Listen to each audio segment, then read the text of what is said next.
Hello students, welcome back to my YouTube channel. ನಾನು ನಿಮಗೆ ಇವತ್ತಿನ ವಿಡಿಯೋದಲ್ಲಿ ಬ್ಯಾಲೆನ್ಸ್ ಶೀಟ್ನಲ್ಲಿ ಸೆಕೆಂಡ್ ಪ್ರಾಬ್ಲಮ್ ಮಾಡಿಸ್ತಾ ಇದ್ದೀನಿ.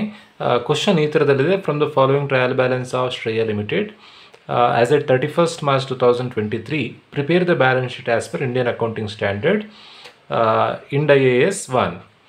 ನೀವು ಇಂಡಿಯನ್ ಅಕೌಂಟಿಂಗ್ ಸ್ಟ್ಯಾಂಡರ್ಡ್ ಪ್ರಕಾರ ಬ್ಯಾಲೆನ್ಸ್ ಶೀಟನ್ನು ರೆಡಿ ಮಾಡಬೇಕು. ಸೊ ಬ್ಯಾಲೆನ್ಸ್ ಶೀಟ್ ಪ್ರಿಪೇರ್ ಮಾಡಬೇಕಾದ್ರೆ ಅದರದ್ದೇ ಆದ ಫಾರ್ಮೇಟ್ ಇದೆ. ಫಸ್ಟು ನೀಟಾಗಿ ಫಾರ್ಮೇಟನ್ನು ಬರ್ಕೊಂಡ್ರೆ ನೀವು ಈಸಿಯಾಗಿ ಪ್ರಾಬ್ಲಮನ್ನು ಮಾಡ್ಬೋದು. ಸೊ ಫಾರ್ಮೇಟ್ ಹೇಗೆ ನೆನ್ಪಿಟ್ಕೊಳ್ಬೇಕು ಅಂತ ಪ್ರೀವಿಯಸ್ ವಿಡಿಯೋದಲ್ಲಿ ನಾನು ಆಲ್ರೆಡಿ ತಿಳಿಸಿದ್ದೀನಿ. ಸೊ ಅದೇ ಪ್ರೊಸೀಜರನ್ನು ನಾನು ಇಲ್ಲಿ ಫಾಲೋ ಮಾಡ್ತಾ ಇದ್ದೀನಿ. ಲಯಬಿಲಿಟೀಸ್ನಲ್ಲಿ ಒಟ್ಟು 4 ಹೆಡ್ಗಳು ಬರುತ್ತೆ. First one share holder fund. So ನೀವು ಹೀಗೆ ನೆನ್ಪಿಟ್ಕೊಳ್ಳಿ, ಒಟ್ಟು 4 head. First S, second one S, third one N, fourth one C. SSNC ಅಂತ ನೆನ್ಪಿಟ್ಕೊಳ್ಳಿ. ಸೊ ಫಸ್ಟ್ ಎಸ್ ಅಂತಂದರೆ share holder fund. Next one S ಅಂತಂದರೆ share application money. Share application money. Next N for non current liabilities. C for current liabilities.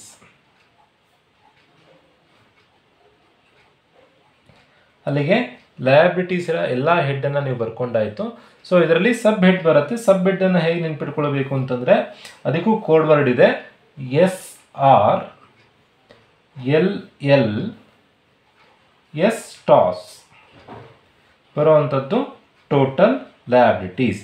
ನೀವು ಹೀಗೆ ನೆನ್ಪಿಟ್ಕೊಂಡ್ರೆ ಎಕ್ಸಾಮ್ನಲ್ಲಿ ಈಸಿಯಾಗಿ format ಬರಿಬೋದು. ಇಲ್ಲ ಅಂತಂದರೆ ಮರ್ತೋಗುವಂಥ ಚಾನ್ಸಸ್ ಇರುತ್ತೆ. SR LL STOS. S for share capital. ಎಲ್ಲ ಥರದ ಶೇರ್ ಕ್ಯಾಪಿಟಲನ್ನು ಇಲ್ಲಿಗೆ ಆ್ಯಡ್ ಮಾಡಿ ಬರೀಬೇಕು. R for reserves. ಯಾವುದೇ ಥರ ರಿಸರ್ವ್ಸ್ ಇರಲಿ, ಆ ರಿಸರ್ವ್ಸ್ ಎಲ್ಲ ರಿಸರ್ವ್ಸನ್ನು, capital reserve, general reserve, then revaluation reserve, ಯಾವ ರಿಸರ್ವ್ ಕೊಟ್ಟರು ಇಲ್ಲಿಗೆ ಬರೀಬೇಕು. L for long term borrowings, long term provisions. ಹಾಗೆಯೇ ಇಲ್ಲಿ SS ಅಂತಂದರೆ, ಇಲ್ಲಿ LL ಅಂತಂದರೆ long term borrowings, long term provisions ಬರೆದಿದ್ದೀರಾ. SS ಅಂತಂದರೆ ಅದರ opposite, short term borrowings, short term provisions. T for trade payables. O ಅಂತಂದರೆ ಅದರ್. ಇದ್ರ ಹೆಡ್ಡಿಂಗ್ ಏನು? Other current liabilities. Other current liabilities. ಅಲ್ಲಿಗೆ ಲಯಬಿಲಿಟೀಸ್ನ ಫಾರ್ಮೇಟ್ ಆಯಿತು. ಇದೇ ಥರ ಅಸೆಟ್ಸ್ನಲ್ಲಿ 2 ಹೆಡ್ ಬರುವಂಥದ್ದು, ಒಂದು ಎನ್ ಮತ್ತು ಸಿ. ಸ್ವಲ್ಪ ಸ್ಪೇಸ್ ಜಾಸ್ತಿ ಬಿಟ್ಕೊಳ್ಳಿ. ಎನ್ ಅಂತಂದರೆ ನಾನ್ ಕರೆಂಟ್ ಅಸೆಟ್ಸ್. ಹೇಗೆ ಲಯಬಿಲಿಟೀಸ್ನಲ್ಲಿ ನಾನ್ ಕರೆಂಟ್ ಲಯಬಿಲಿಟಿ ಅಂತ ಬಂದಿತ್ತು, ಇಲ್ಲಿ ನಾನ್ current assets. C for current assets. So ಇಲ್ಲಿ FNLO CITCSO ಈ ಕೋಡ್ ವರ್ಡ್ ನೆನ್ಪಿಟ್ಕೊಂಡ್ರೆ ಮಾತ್ರ, ಕೋಡ್ ವರ್ಡ್ ಮುಖಾಂತರ ಕಲಿತ್ರೆ ಮಾತ್ರ ನಿಮಗೆ ಫಾರ್ಮೇಟನ್ನು ನೆನ್ಪಿಟ್ಕೊಳ್ಬೋದು. ಇಲ್ಲ ಅಂತಂದರೆ ತುಂಬ ಕಷ್ಟ ಅಂತ ಅನಿಸುತ್ತೆ. ಸೊ ಹಾಗಾಗಿ ಈ ಕೋಡ್ ವರ್ಡ್ ನೆನ್ಪಿಟ್ಕೊಳ್ಳಿ, ಆವಾಗ ಈಸಿಯಾಗಿ ನೀವು ಫಾರ್ಮೇಟನ್ನು ಬರೀಬೋದು. First one F for fixed asset. Fixed asset ಅಂಡರಲ್ಲಿ ಮತ್ತೆ 2 ಸಬ್ ಕ್ಯಾಟಗರಿ ಬರುತ್ತೆ. ಫಿಕ್ಸಡ್ ಅಸೆಟ್ನಲ್ಲಿ ಕಣ್ಣಿಗೆ ಕಾಣಿಸುವಂಥದ್ದು, ಕಣ್ಣಿಗೆ ಕಾಣಿಸ್ದೇ ಇರುವಂಥದ್ದು, tangible, intangible.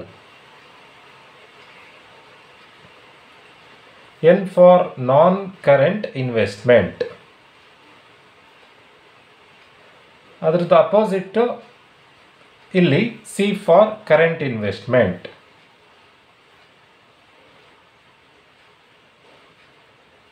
Then L for long term loans and advances. ಯಾರಿಗಾದರೂ ಲೋನ್ ಕೊಟ್ಟಿದ್ರೆ, ಲೋನ್ ತೊಗೊಂಡಿದ್ರೆ ಅದು ನಮಗೆ ಲಯಬಿಲಿಟಿ ಆಗುತ್ತೆ. ಲೋನ್ ಕೊಟ್ಟಿದ್ರೆ ಅದು long term loans and advances ಆಗುತ್ತೆ. S for short term loans and advances. ನಾನಿಲ್ಲಿ ಶಾರ್ಟ್ ಫಾರ್ಮ್ ಬರೀತಾ ಇದ್ದೀನಿ, ನೀವು ಎಕ್ಸಾಮ್ನಲ್ಲಿ ಹಾಗೆ ಬರೀಲಿಕ್ಕಿಲ್ಲ.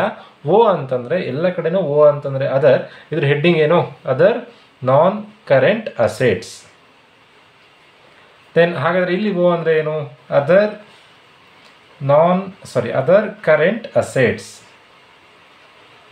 I for inventories. T for trade receivables. ಅಲ್ಲಿ ಟ್ರೇಡ್ ಪೇಯಬಲ್ಸ್ ಬಂದಿತ್ತು ಲಯಬಿಲಿಟಿಯಲ್ಲಿ, ಇಲ್ಲಿ trade receivables. C for cash. So format ಎಲ್ಲದನ್ನು ಬರ್ಕೊಂಡಾಯಿತು. ಇದಕ್ಕೆ ಅಮೌಂಟ್ ಬರೆದ್ರೆ ಪ್ರಾಬ್ಲಮ್ ಮುಗೀತು. ನೋಡಿ, ಡೆಬಿಟಲ್ಲಿ ಇರೋದೆಲ್ಲದನ್ನು ನಾವು ಅಸೆಟಿಗೆ ಬರೀಬೇಕು. ಫಸ್ಟು ಕ್ಯಾಶ್ ಎಟ್ ಬ್ಯಾಂಕ್. ಕ್ಯಾಶ್ ಎಷ್ಟು ಅಮೌಂಟ್ ಇದೆ? ಕ್ಯಾಶ್ 75,000 ಇದೆ. ಸೊ ಅದಕ್ಕೂ ಮುಂಚೆ ನೋಟ್ ಬರ್ಕೊಳ್ಳೋಣ.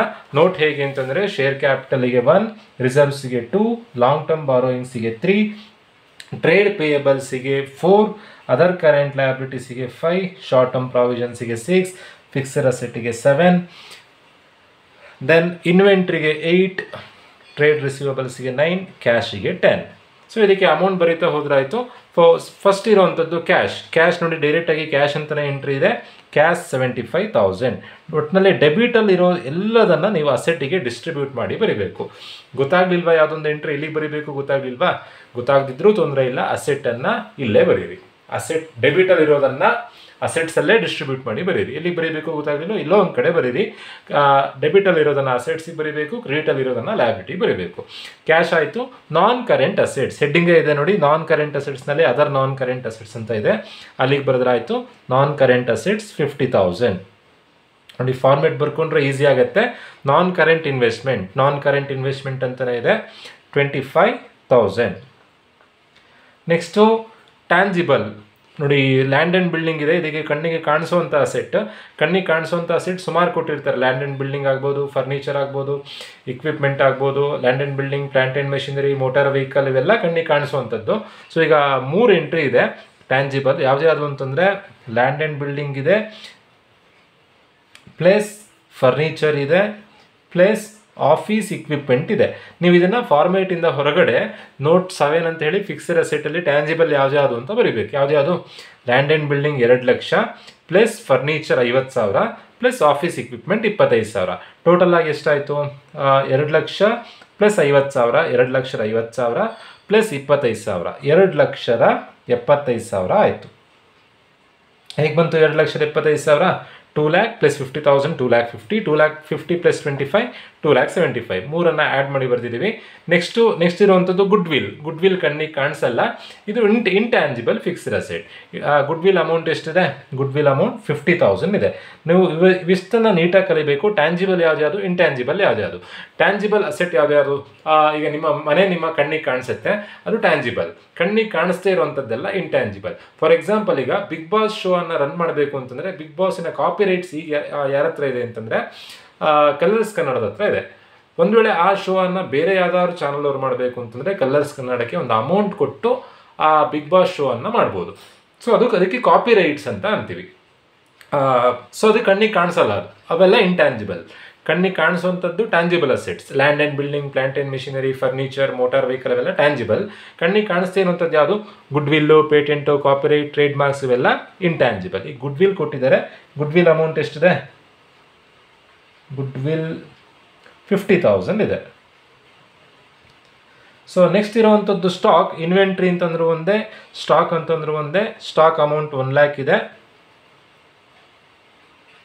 Next debtors. ಟ್ರೇಡ್ ರಿಸೀವಬಲ್ಸಿಗೆ ನೀವು ಡೆಟಾರ್ಸ್ ಮತ್ತು ಬಿಲ್ಸ್ ರಿಸೀವಬಲ್ ಅನ್ನು ಬರೀಬೇಕು. ಇಲ್ಲಿ ಡೆಟಾರ್ಸ್ ಇದೆ. ಡೆಟಾರ್ಸ್ ಎಷ್ಟು ಅಮೌಂಟ್ ಇದೆ ಅಂತಂದರೆ 50,000 ಇದೆ. ಅಲ್ಲಿಗೆ ಡೆಬಿಟಲ್ಲಿರೋ ಎಲ್ಲ ಎಂಟ್ರಿಗಳನ್ನು ನೀವು ಬರೆದಾಯಿತು.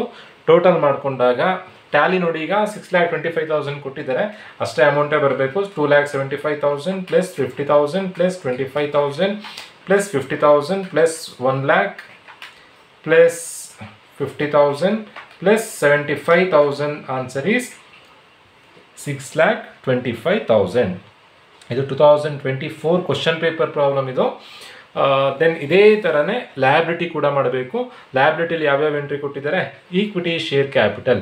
ಹೆಸರೇ ಹೇಳ್ತಾ ಇದೆ, ಶೇರ್ ಕ್ಯಾಪಿಟಲಿಗೆ ಬರೀಬೇಕು 1,25,000. ಸೊ ನಿಮಗೆ ಯಾವ್ದು ಎಲ್ಲೆಲ್ಲಿ ಬರೀಬೇಕು ಅಂತ ನಾನು ಸ್ಟಾರ್ಟಿಂಗ್ನಲ್ಲೇ ಫಾರ್ಮೇಟ್ ಕೆಳಗಡೆ ಬರೆದಿದ್ದೀನಿ. ಇದನ್ನೊಂದ್ಸತಿ ಓದ್ಕೊಂಡ್ರೆ ಈಸಿ ಆಗುತ್ತೆ. ಟ್ಯಾಂಜಿಬಲ್ ಯಾವ್ದು, ಇಂಟ್ಯಾಂಜಿಬಲ್ ಯಾವ್ದು, ಇನ್ವೆಂಟ್ರಿ ಅಂದರೆ ಯಾವ್ದು ಬರೀಬೇಕು, ಟ್ರೇಡ್ ರಿಸೀವಬಲ್ಸ್ ಅಂದರೆ ಯಾವ್ದು ಬರೀಬೇಕು. ಅದೇ ಥರನೇ ಲಯಬಿಲಿಟಿಲೂ ಅಷ್ಟೇ. ಶೇರ್ ಕ್ಯಾಪಿಟಲಿಗೆ share capital easy. Share capital ಅಂತಿರೋದನ್ನು ಶೇರ್ ಕ್ಯಾಪಿಟಲಿಗೆ ಬರೀಬೇಕು. ನೀವು ನೋಡ್ಕೊಳ್ಬೇಕಾಗಿದ್ದು ಲಾಂಗ್ ಟರ್ಮ್ ಬಾರೋಯಿಂಗ್ಸ್ ಅಂದರೆ ಯಾವ್ದು, ಡಿಬೆಂಚರು, ಪಬ್ಲಿಕ್ ಡೆಪಾಸಿಟು, ಲೋನ್ಗಳು, ಇವೆಲ್ಲ long term borrowings. Short term ಅಂದರೆ ಯಾವ್ದು, ಇವೆಲ್ಲದನ್ನು ಒಂಚೂರು ನೋಡಿಕೊಂಡ್ರೆ, ನೀವು ಎಕ್ಸಾಮ್ಗಿಂತ ಚೂರು ಮುಂಚೆ ನೋಡಿಕೊಂಡ್ರೆ ಈಸಿಯಾಗಿ ಬರ್ಕೊಳ್ಬೋದು. ಈಸಿಯಾಗಿ ನೀವು ಎಲ್ಲೆಲ್ಲಿಗೆ ಬರೀಬೇಕು ಅಲ್ಲಿಗೆ ಬರೀಬೋದು. ಅಕಸ್ಮಾತ್ ಗೊತ್ತಾಗಲಿಲ್ಲ ಅಂತಂದರೆ ಲಯಬಿಲಿಟೀಸನ್ನು ಕ್ರೆಡಿಟಲ್ಲಿರೋದನ್ನು ಲಯಬಿಲಿಟೀಸಿಗೆ ಬರೀರಿ, ಡೆಬಿಟಲ್ಲಿರೋದನ್ನು ಅಸೆಟ್ಸಲ್ಲೇ ಬರೀರಿ. ಚೂರು ಆಚೆ ಈಚೆ ಆದರೂ ತೊಂದರೆ ಇಲ್ಲ. ಸೊ ಅಲ್ಲಿಗೆ ಶೇರ್ ಕ್ಯಾಪಿಟಲ್ ಆಯಿತು. ನೆಕ್ಸ್ಟ್ ಇರುವಂಥದ್ದು ರಿಸರ್ವ್ಸ್ ಆ್ಯಂಡ್ ಸರ್ಪ್ಲಸ್. ರಿಸರ್ವ್ಸ್ ಎಷ್ಟು ಅಮೌಂಟ್ ಇದೆ ಅಂತಂದರೆ 25,000 ಇದೆ. ನೆಕ್ಸ್ಟ್ ಇರುವಂಥದ್ದು ನಾನ್ ಕರೆಂಟ್ ಲಯಬಿಲಿಟೀಸ್. ನಾನ್ ಕರೆಂಟ್ ಲಯಬಿಲಿಟೀಸ್ ಅಂತಲೇ ಹೆಡ್ಡಿಂಗ್ ಇದೆ. ಅದರಲ್ಲಿ long term borrowings, long term provisions ಎಲ್ಲಿಗಾದರೂ ಬರ್ಕೊಳ್ಬೋದು. ನಾನ್ ಕರೆಂಟ್ ಲಯಬಿಲಿಟೀಸ್ ಅಂತ ಕೊಟ್ಟಿದ್ದಾರೆ. ಎಷ್ಟು ಅಮೌಂಟ್ ಇದೆ? 2 lakh ಇದೆ. 2 lakh ಬರ್ಕೊಳ್ಳಿ. ನೆಕ್ಸ್ಟ್ ಇರುವಂಥದ್ದು ಕರೆಂಟ್ ಲಯಬಿಲಿಟೀಸ್. ಕರೆಂಟ್ ಲಯಬಿಲಿಟೀಸ್ ಅಂತಲೇ ಹೆಡ್ಡಿಂಗ್ ಇದೆ. ಸೊ ಇಲ್ಲಿಯೂ ಅಷ್ಟೇ ಕರೆಂಟ್ ಲಯಬಿಲಿಟೀಸಲ್ಲಿ 4 ಹೆಡ್ ಇದೆ. ಎಲ್ಲಿಗೆ ಬರೆದ್ರೂ ಆಗುತ್ತೆ. ಬಟ್ ಮೋಸ್ಟ್ ಸೂಟಬಲ್ ಆಗೋದು ಅದರ್ ಕರೆಂಟ್ ಲಯಬಿಲಿಟೀಸಿಗೆ ಬರೆದ್ರೆ ಸೂಟಬಲ್ ಆಗುತ್ತೆ. ಅದರ್ ಕರೆಂಟ್ ಲಯಬಿಲಿಟೀಸ್ ಎಷ್ಟಿದೆ? ಕರೆಂಟ್ ಲಯಬಿಲಿಟೀಸ್ 50,000 ಇದೆ. 50,000 ಬರ್ಕೊಳ್ತಾ ಇದ್ದೀನಿ. Staff provident fund deposit from public debenture. So ಅದಕ್ಕೆ ಫಾರ್ಮೇಟ್ ನೋಡ್ಕೊಳ್ಳೋಣ. ಪಬ್ಲಿಕ್ ಡೆಪಾಸಿಟ್ ಮತ್ತು ಡಿಬೆಂಚರನ್ನು ಲಾಂಗ್ ಟರ್ಮ್ ಬಾರೋಯಿಂಗ್ಸ್ ಅಂತ ಕನ್ಸಿಡರ್ ಮಾಡಬೇಕು. ಸ್ಟಾಫ್ ವೆಲ್ಫೇರ್ ಫಂಡನ್ನು ಪ್ರಾವಿಡೆಂಟ್ ಫಂಡನ್ನು ಅದರ್ ಕರೆಂಟ್ ಲಯಬಿಲಿಟೀಸ್ ಅಂತ ಕನ್ಸಿಡರ್ ಮಾಡಬೇಕು. ಈಗ ಪಬ್ಲಿಕ್ ಡೆಪಾಸಿಟ್ ಇದೆ, ಡಿಬೆಂಚರ್ ಇದೆ.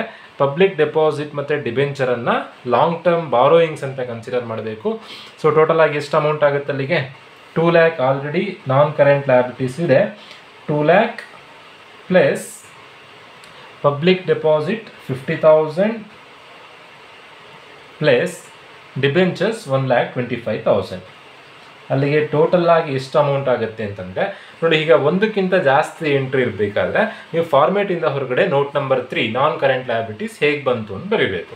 ಏನಕ್ಕೆ ಅಂದರೆ 3 ಎಂಟ್ರಿ ಇದೆ. 2 lakh ಪ್ಲಸ್ 50,000 ಪ್ಲಸ್ 1,25,000 ಎಷ್ಟಾಗುತ್ತೆ ಅಂತಂದರೆ 3,75,000 ಆಗುತ್ತೆ. 3,75,000 ಯಾವುದು? ಒಂದು 2 lakh non current liabilities, then 50,000 public deposit, 1,25,000 debentures. ಅಲ್ಲಿಗೆ ಯಾವ್ದು ಬರ್ದಾಯಿತು? ಈಕ್ವಿಟಿ ಶೇರ್ ಕ್ಯಾಪಿಟಲ್ ಆಯಿತು, ರಿಸರ್ವ್ಸ್ ಆಯಿತು, ನಾನ್ ಕರೆಂಟ್ ಲಯಬಿಲಿಟೀಸ್ ಆಯಿತು, ಕರೆಂಟ್ ಲಯಬಿಲಿಟೀಸ್ ಕೂಡ ಬರ್ದಾಯಿತು. ದೆನ್ ಒಂದು ಎಂಟ್ರಿ ಉಳಿದಿದೆ, ಪ್ರಾವಿಡೆಂಟ್ ಫಂಡ್ ಒಂದು ಉಳಿದಿದೆ. ಪ್ರಾವಿಡೆಂಟ್ ಫಂಡನ್ನು ಎಲ್ಲಿ ಬರೀಬೇಕು? ಅದರ್ ಕರೆಂಟ್ ಲಯಬಿಲಿಟೀಸಿಗೆ ಪ್ರಾವಿಡೆಂಟ್ ಫಂಡನ್ನು ಬರೀಬೇಕು. ಪ್ರಾವಿಡೆಂಟ್ ಫಂಡ್ ಅಮೌಂಟ್ ಎಷ್ಟಿದೆ? 50,000 ಇದೆ. ಸೊ ಅದರ್ ಕರೆಂಟ್ ಲಯಬಿಲಿಟೀಸ್ ಎಂಟ್ರಿಯಲ್ಲಿ 2 ಎಂಟ್ರಿ ಆಯಿತು. ಆಲ್ರೆಡಿ ಇರೋವಂಥ current liability 50, provident fund 50, total ಆಗಿ 1 lakh ಆಯಿತು. ಯಾವ ಎಂಟ್ರಿನೂ ನೀವು ಬಿಡಲಿಕ್ಕಿಲ್ಲ, ಎಲ್ಲದನ್ನು ಬರೀಬೇಕು. ಟೋಟಲ್ ಮಾಡಿಕೊಡೋಣ, ಅಷ್ಟೇ ಆನ್ಸರೇ ಬರಬೇಕು. 1,25,000 plus 25,000 plus 3,75,000 plus 1 lakh. Answer is 6,25,000. ಯಾವುದ್ಯಾವುದಕ್ಕೆ ಎಂಟ್ರಿಗಳಿಲ್ವೋ ಅದಕ್ಕೆಲ್ಲ ನಿಲ್ ಬರ್ಕೊಳ್ಳಿ. ದೆನ್ ಎಕ್ಸಾಮ್ನಲ್ಲಿ ನೀವೇನು ಮಾಡಬೇಕು ಅಂತಂದರೆ ಫಾರ್ಮೇಟಿಂದ ಈ ಬ್ಯಾಲೆನ್ಸ್ ಶೀಟಿಂದ ಹೊರಗಡೆ ಎಲ್ಲದಕ್ಕೂ ನೋಟ್ ನಂಬರ್ ಬರೆದ್ರೆ ಆಯಿತು. ನೋಟ್ ನಂಬರ್ 1 1,25,000 ಹೇಗೆ ಬಂತು, ನೋಟ್ ನಂಬರ್ 2 25,000 ಹೇಗೆ ಬಂತು, ನೋಟ್ ನಂಬರ್ 3 3,75,000 ಹೇಗೆ ಬಂತು ಅಂತ ಬರೀಬೇಕಾಗತ್ತೆ. Very easy problem. P and L account ಕೊಟ್ಟಾಗ ಒಂಚೂರು ನೀವು ಸ್ವಲ್ಪ ಕನ್ಫ್ಯೂಷನ್ ಮಾಡ್ಕೊಳ್ತೀರಾ. ಪ್ರಾಫಿಟ್ ಆ್ಯಂಡ್ ಲಾಸ್ ಅಕೌಂಟ್ ಕೊಟ್ಟರೆ ರಿಸರ್ವ್ಸಿಗೆ ಆ್ಯಡ್ ಮಾಡಿ ಬರೀಬೇಕು. ಲಯಬಿಲಿಟೀಸಲ್ಲಿ ಅಂದರೆ ಕ್ರೆಡಿಟಲ್ಲಿ ಕೊಟ್ಟರೆ, ಅಸೆಟ್ಸ್ ಅಂಡರಲ್ಲಿ ಡೆಬಿಟಲ್ಲಿ ಏನಾದರೂ ಕೊಟ್ಟರೆ ರಿಸರ್ವ್ಸಲ್ಲಿ ಲಿಸ್ಟ್ ಮಾಡಿ ಬರೀಬೇಕು. ಹೋಪ್ ಎಲ್ರಿಗೂ ವಿಡಿಯೋ ಅರ್ಥ ಆಗಿದೆ ಅಂತ ಅನ್ಕೊಳ್ತಾ ವಿಡಿಯೋ ಮುಗಿಸ್ತಾ ಇದ್ದೀನಿ. Thank you.